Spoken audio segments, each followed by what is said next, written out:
यही दज्जाल है, समझ लेना, जिसके पास दोजक का जाल है।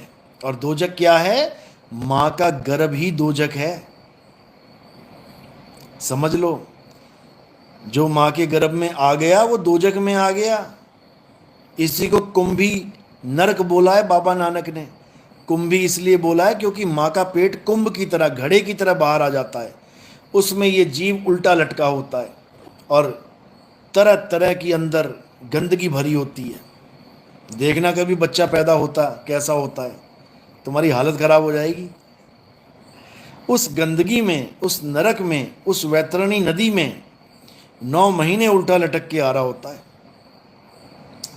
समझो, उस नरक का खेल खत्म कर देंगे इमाम मेहंदी, उस दोजक का खात्मा कर देंगे इमाम मेहंदी।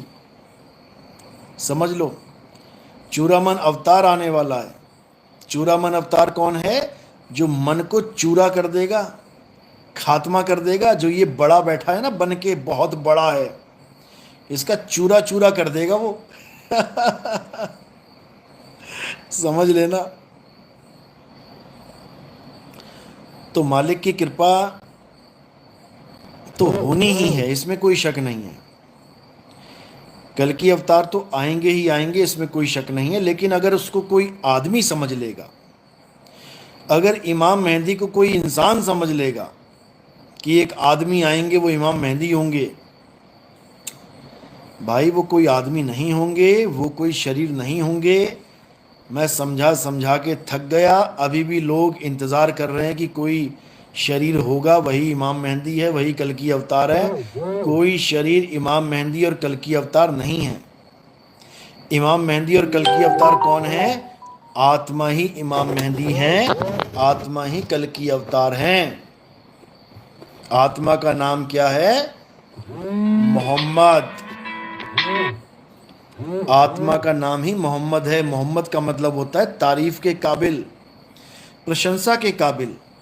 और इस पूरे जगत में प्रशंसा के काबिल कौन है? केवल एक ही है, आत्म देव।